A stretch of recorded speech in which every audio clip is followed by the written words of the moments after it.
Welcome back to Remodeling Reinvented. Today, we're excited to sit down with Jackson Design and Remodeling's architect, John Kavan, who you may remember from an earlier episode. John works with homeowners every day to transform their homes into spaces that better fit their lifestyles. And some of the biggest trends we're seeing right now is the growing interest in accessory dwelling units, or ADUs for short, along with multi generational living. Whether you're thinking about creating space for aging parents, adult children, guests, or simply adding flexibility and value to your home, today's episode is packed with practical advice to help you decide if an ADU is the right fit for you. We hope you enjoy today's episode. Welcome back to the show, John. Welcome, John. Thank you. Thank you, guys. Yeah, thank you for being here. So let's just jump right in. So, for anyone who's new to this ADU topic, let's go ahead and cover some of the fundamentals. So, in your own words, what exactly qualifies as an ADU? And from a design standpoint, what are some of the most common types that you and the team design or see? Sure. I think first you need to kind of look at the history of residential property.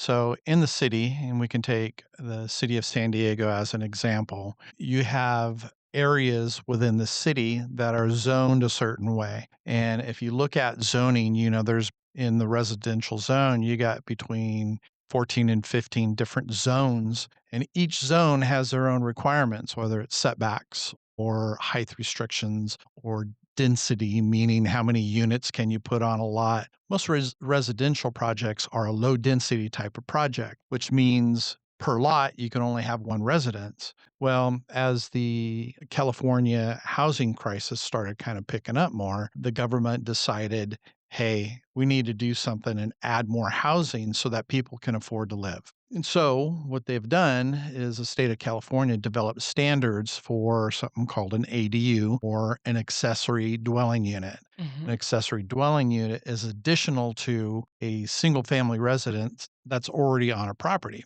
There's many different purposes that you can use an ADU.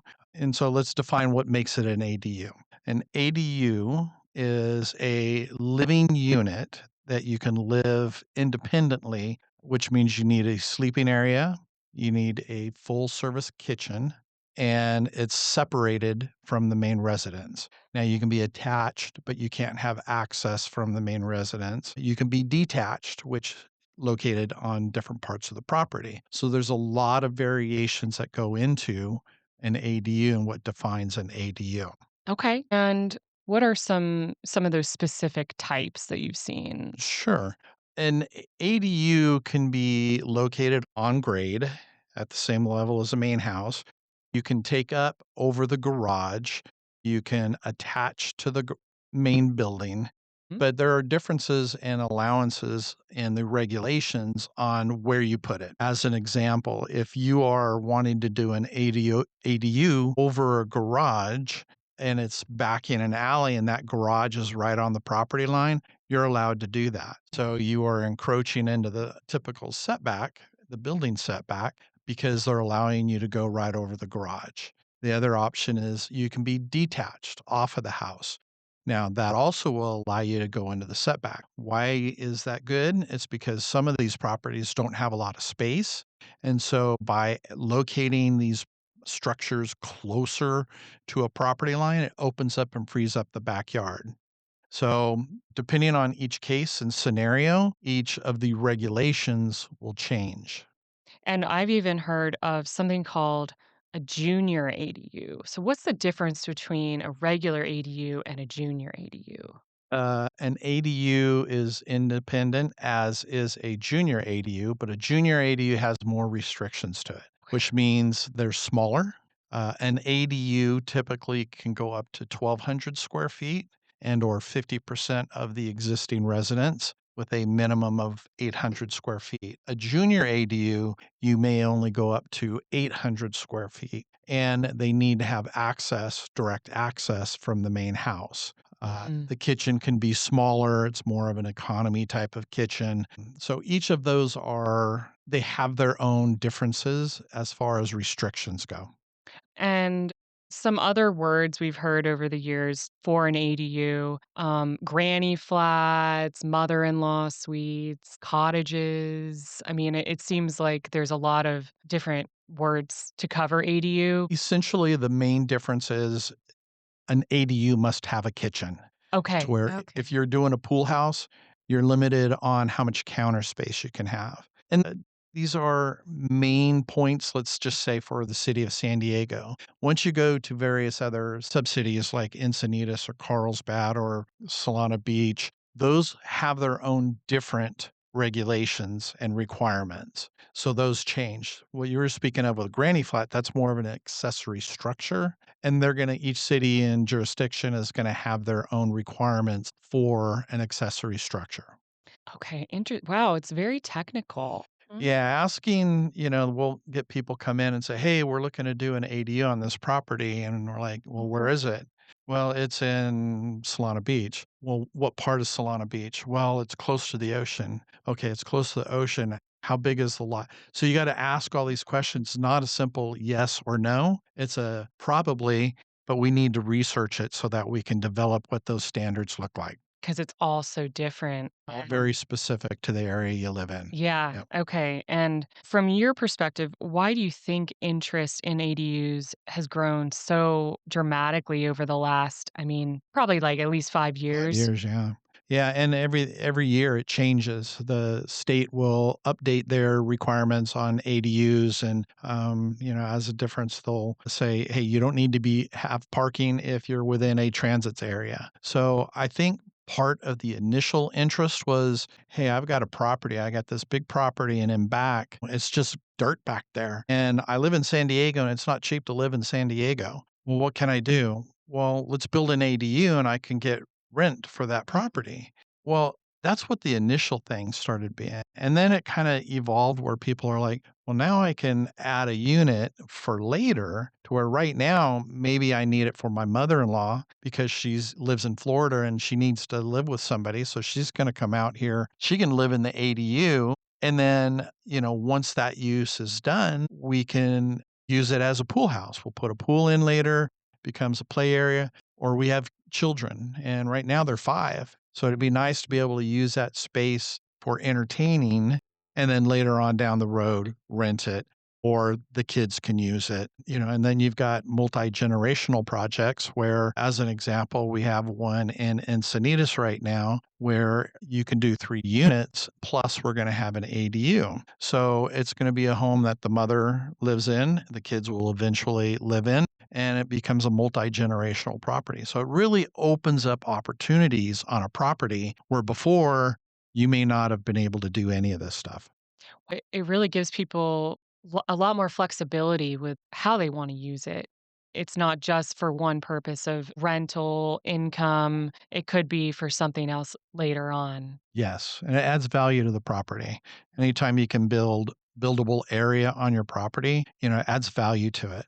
Right, exactly, and you mentioned California specifically has made several changes, so you continue to keep an eye on those laws and regulations, and then you inform the homeowner if they're coming in to see you, like, "Hey, I wanna convert my garage into an ADU," or you just talk them through that? Yeah, we have to update almost twice a year, or at least get familiar twice a year, and it's specific to the lot. We may have a project director come in and say, "Hey, I've got a property in Point Loma area," and we'll look at the property and go, "Oh man, there's not a lot of space here that we can use." But because the state mandates that you have to be allowed at least 800 square feet, Mhm. that opens up a lot of avenues. We'll replace it now dependent on, like you said, maybe it goes over the garage. That might be the easiest way to do it and you get value out of that. But can you do that? Because we got to get stairs to that upper unit. Where do the stairs go? Is it easier because it's an older home and it's on a raised foundation? Is it easier to just do it as a separate structure and do a slab on grade? And do they have I room to see. do that? Mhm. So you'll come up with solutions after doing some research and go, "Is this even possible? Correct. And is this the best solution? Have you thought of this?" If someone is just at the beginning stages of thinking about building or turning something into an ADU, What do you think is the first steps they should take? Or is there initial research they should do on their own? Yeah, you can do research on your own, but because code changes and evolves constantly, a lot of times we know what's coming down the hill. We may get a notice from the city of San Diego saying, hey, matter of fact, I just got one recently that said we're doing a live video conference with the city of San Diego talking about SB9. SB9 is another state possible bill that will allow you to subdivide your property where you can use that ADU and sell it off. That's a small portion of the bill, but that's, Mhm. so you can do that research. But I would say talking to a professional is the most important thing you can do because Yeah. we'll research it. We'll look at it not only for the practicality of where it's located, but also the aesthetic, the function, and everything that comes with building a structure. Right. And you, as an architect, I'm sure you take into account when you're designing the ADUs how it looks alongside the main house. Because in San Diego specifically, there's a lot of older homes and the architecture's probably been there a while. And do you try to tie those in if you can? You can look at it in two different ways. I like to say design matters a lot Hmm. because it really does. Yeah. You're creating an environment for people to live in. And so when you plunk down a structure on a building in the backyard, how does that relate to the existing structure and how is it going to be used? So if you're going to do it like attached to a pool, then you want to have some adjacencies to that pool. You're not going to shove it down the hill or won't be used as much. I mean, and those are all possibilities, right? So with design, you've got, a built space, you have an existing house, and then you have what I call negative space, what's in between the built spaces. That is just as important as the built space itself and how it attaches and it relates to each other. Architecture, we're trying to beautify the space. We're trying to make it cohesive and useful. And Yes. so those are all things that we're looking at on the design side. Correct. And you mentioned in our conversation the other day that the majority of these people are not actually using them for rentals. They're using them for other purposes. Do you want to talk about that a little bit? Sure. We've got a project right now that we're talking to the client about adding an ADU. It's a project that's under construction right now, and they're trying to plan for the future. And we talked to them yesterday, and they're like, well, we don't want to rent it. It's going to be more for family when family comes to visit or when the kids get older, like I was saying before. So my question was, well, do you need a full kitchen then? And Mhm. they're like, "Well, not really." So Oh. that's really what's gonna kick you into an ADU application. And what's the difference in doing a accessory building versus an accessory dwelling unit? Well, the dwelling unit is gonna be more intensive, meaning it's gonna have its own address. You may have to do electrical independent of the main panel. You may wanna do a separate sewer hookup, gas lines coming in, water lines coming in. But if you're doing just a pool house and you're not doing a cooking arrangement, you don't have to do all that stuff. So you can look at it differently as, all right, well, we're just doing an accessory space. Yes. As long Okay. as you meet your floor area ratio, no problem. Oh, I Wow. just learned I something. know, me too. I Different. think I hear this term ADU all the time, whether Mhm. it's on the news or I'm reading a news article about it. And I always just assumed an ADU is an ADU. But Mhm, mhm. so, Yeah, they're different. yeah, that's really interesting. And speaking of just multi-generational homes, you probably look at accessibility a lot. So the way they access the ADU is important. 100%. I mean, not only how it ties in to the main house, right? How do you get from the main house to the ADU? Well, if it's an aging in place parent and that's where they're going to live, and that's popular because that gives the aging parent their independence and yet you're still connected to the family. So you want to be able to make it easy in and easy out from the main house to the ADU. The ADU then maybe is at the same level, or you can ramp or you can do lifts to get down to the level, but ideally, it would be on the same level. And then once you get into the ADU, having wider doors, the typical accessibility stuff and adaptability, because those are two different animals too. You can do a kitchen area that's adaptable, which means, cabinets come out and you can roll in. So later, when it's going to be a full kitchen for the family and not the mom, then that becomes, you can turn it back to it being just a standard unit. You may want to do bathrooms that's a little wider so a chair can circle around. You may want to do a curbless shower where you just roll right in. So there are many components that go into an accessible type of unit. And that's something that you should talk to your professional about. So asking questions, what are you using it for? Make sure you bring those points up. Right. And are you seeing more families creating spaces for even their adult children that are returning home? Have you seen an uptick in that lately? Yes, I'm doing a pair of ADUs where they're thinking along the lines that, hey, my kids are 7 years old right now. They're going to go off to college. We can rent them out. And later on, when they get older, they can come back and they have a place to live. And so Awesome. we'll have a compound here, basically a family compound, I love which is, it. Great, yeah, it's yeah. great.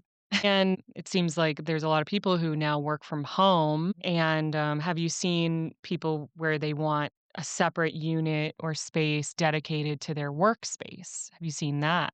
For sure. And that is probably the majority of the options is that, hey, I'm going to use this as a multi-use space. I'm going to work during the day and we'll have a Murphy bed that can turn down. And when my mom comes to visit for a month, I use mom all the time. Poor dads. I know. Never get any credit. So when dads come to visit, they have a place to stay. And then they can go back to where using a multi-use type of space and still works to be multi-generational.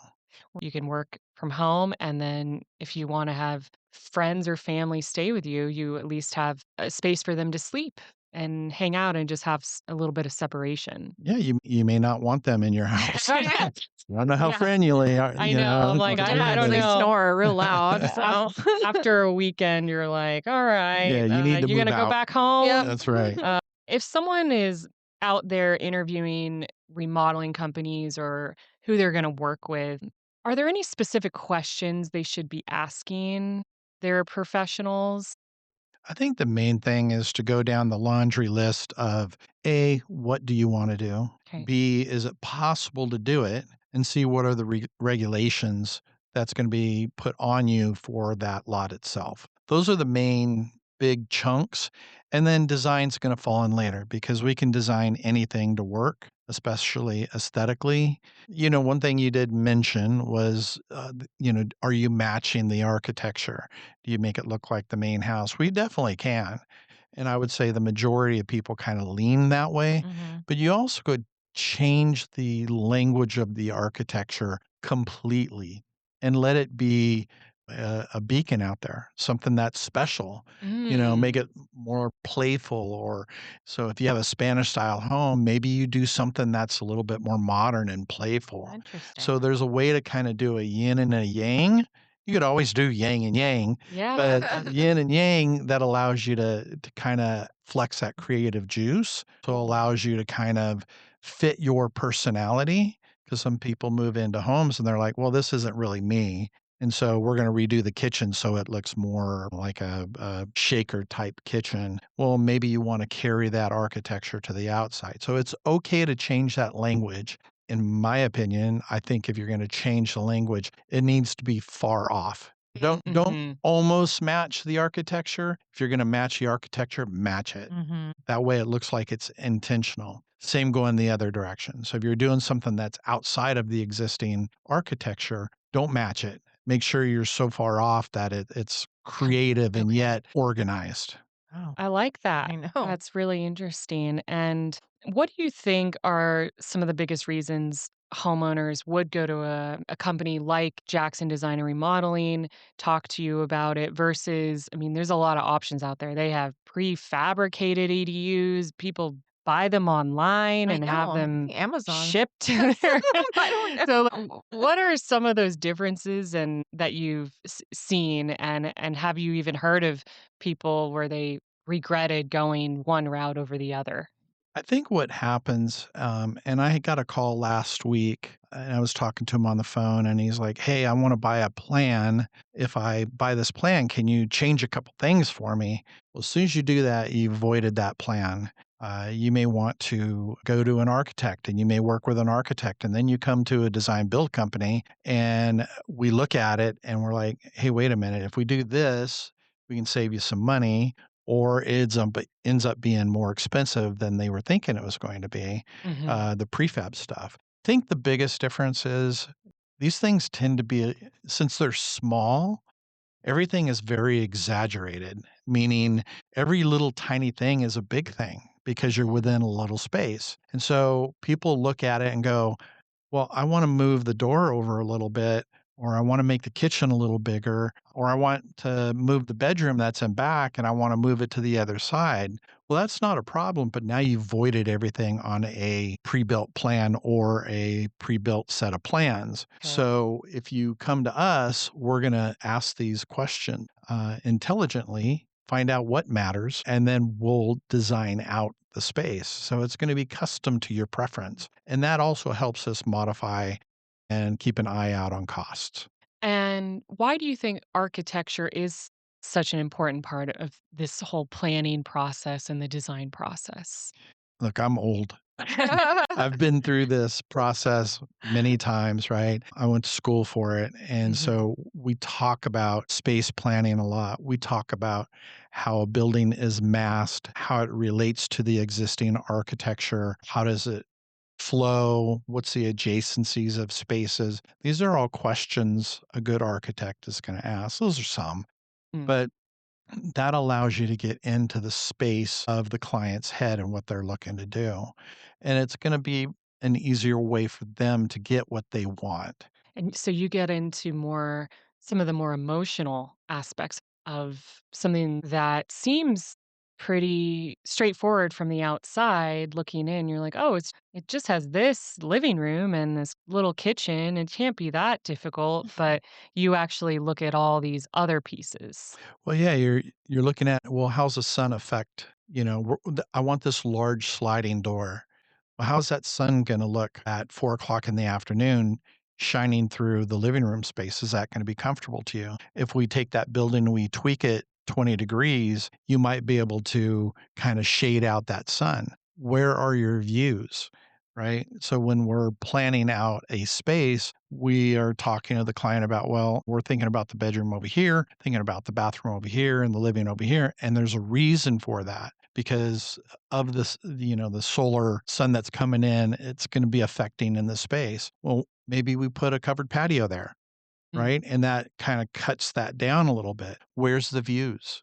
Is that important? What about privacy? When if you are going to rent it out, how do you separate the main house from the ADU? I don't want to see the neighbors that are living here. I don't know them. That may change over 5 years, right? Yeah. We've had people even to the point where they have done these units, move into the units and then rent the house. So that's another Oh, idea and another option there. option. Yeah, So, at the end of the day, taking all of this into consideration, do you believe that an ADU really is worth that initial investment? 100%. Yeah. Like I said, anytime you can build a built environment, you've added value to your property. Let's say you live in La Jolla. Homes in La Jolla may be going for $1,000 a square foot. You add 600 square feet, that's $600,000 of value to your property. Wow. Even if it costs you $600,000 to build the unit, that's almost like free money, Right. right? Yeah. And what are some of those design decisions that you believe add the most long term value in these ADUs? I think right sizing it so that there's a balance between the cost of construction versus the use that they're going to have. So somebody may come to us and say, "Hey, I want a 1,200 square foot 2 bedroom ADU. Why do you want 1,200 square feet?" Well, because I want enough living space so that, it's you can use it during the day while we're in the pool. Well, now you have 2 bedrooms that are sitting in back that are not getting used, but maybe twice a year. Mm, right? If families coming in twice a year. Now, a lot of people like to visit San Diego, mm, right? If you're from the Midwest and it's cold and, you look over here in San Diego at 70 degrees and it's like, hey, I Mhm. want to go visit Steve over here and spend some time in La Jolla. Yeah. So, you got to weigh that balance. Now, it may not matter to you. That may be important that you have the ability to have friends and family come anytime they want. But you can balance and say, look, in reality, I only have one real friend that's gonna come visit me. If anybody else comes, well, maybe there's an option to sleep in the living area. So you can right size the project. Maybe it comes down a little bit or it expands a little bit. Depends on how mhm. you're gonna use it. Okay. And on the other side of it, are there features that people often regret leaving out of their project? That's a good question because sometimes what you put in is just as important as what you leave out. Well, I had mentioned when you've got sun kind of glaring into a space, you never really think about, well, maybe we want a covered patio here. Maybe that connects to the house or it has a relationship to the house. That makes that smaller space more usable. So if you have a living room and a kitchen that's combined together, it may only be, say, 16 by 16 in the space because we're trying to save square footage. We've got 2 bedrooms on the other side that, we gotta fit all this content in. Well, if we do a large sliding bifold door or a double track slider, we do a covered patio, now that inside space is bled into the outside space. And not only is it functioning on a larger scale, visually, it's gonna feel larger. Mm, Okay. that's a great point. Wow. And are there some ADU trends that you've been seeing? You had mentioned the other day about certain types of doors that you've seen an uptick in. Yeah, typically these want to open up a little bit more. There are newer regulations that in the past we would do a large bifold door and it would open up from the living room outside to the patio, like we were just talking about. Mhm. Well, now they're requiring you to do a single man door, and that's more for adaptability. So if somebody's in a chair, it needs to be easy in and easy out. Where a bifold door system, you have to unlock, you've got to pull it. It's a little bit more of a vent to get into this rolling into a 3 foot wide door main portion of it. So we have to kind of plan that and figure out where that door is going to go, make sure it still functions. And then how about the appliance companies? Have you seen any changes on that front? A lot of appliance companies now are doing packages, and the packages may be for the main house, which are going to be bigger, more robust. And then ADUs, they can do ADU packages where maybe the refrigerator is only 24 inches. Mhm. The cooktop could be just more of a smaller 2 burner cooktop, if we're trying to do an economy type of kitchen. And, maybe there's just a microwave there. Yeah. So there are various options as far as sizing kitchens and appliances that we can look at and explore as you go through the process. And did you say there was a laundry system that is a washer dryer combo? It's kind of a European way of doing things where these things were developed, I think, in Europe, Okay. where they are a combination washer and dryer total. So you throw your clothes in, you hit the button, and it dries in one unit. What's nice about that is you don't have to do a stackable, which Mhm. is, vertically, you're going to be challenged on space. You don't have to do a side by side. Again, now you're challenged horizontally for Mm. space. You can slide it right into the bathroom or in the kitchen countertop, under the kitchen countertop, and it just disappears. Mhm. Now, granted, you're doing your laundry in your kitchen, Yeah. but if it's a space that you're not using very much, or it's for your mother-in-law or father, Yeah. Father-in-law. There you uh-huh, go. that gives them an opportunity to be self-sufficient within the space without using a lot of space. Right. Okay. Wow, that's That's really really neat. interesting. And you mentioned some of these earlier, but are there some other things that someone can do to make an ADU designed for their future, like the universal design? Are there just initial, countertop heights, flooring? Yeah, and that's a conversation that you wanna have right off with the people that you're working with. Mm, You mentioned these pre-built structures. A lot of times, they're not gonna be accessible or adaptable, and adaptability are 2 different things. So, understanding what those mean is important. It's a question to ask, and Yeah. it's a question to, or it's an answer to give to the professionals that you're working with. But it's important that, especially if, your parents are coming and they're going to live there for a while, it needs to be useful for them. And what does that mean, right? What does that mean to them? Right. And making it comfortable for them. Correct. And every person is different. So their needs are going to be unique to them. And Right. so you talk through all of that. So I think we're going to shift over to Diana, who's going to All ask some right. quick fire Ooh. questions. Right. Here we go, John. What is the biggest myth homeowners believe about building an ADU? Well, I mentioned the covered patio. I think, utilizing what is outside of the unit is important as designing the inside part of the unit, how that connects together. So, think beyond the walls Oh, and how you're going to use the space outside. garage conversion or detached ADU, and why? With a garage conversion, the structure is primarily already built. A lot of times that structure is older, but at least you have a foundation that's already there. You may have walls that are already there. And so you're adding to that. So it's sometimes it's easier. Mhm. And when I say it could be easier, sometimes it's harder because again, Yeah. it could be the existing structure could be rotting, could be Oh, just so old that, the previous code that was used to build it isn't in place anymore. The wood could be damaged and oh gosh. so then it's easier to cost out something that is detached because it's basically a brand new building. Now we're looking at, well, how do we get plumbing there? How do we get Right. electrical there? How do we get, all the utilities to the space? So if the unit is 250 feet away because you have a large property, it's going to take some doing to get the utilities there versus if I do it over the garage, I've already got some utilities there. I've already got structure there. Again, talk to your professional about it and see if that Depends. makes Yeah. sense. Yeah. If budget allowed for one splurge in every ADU, what would it be?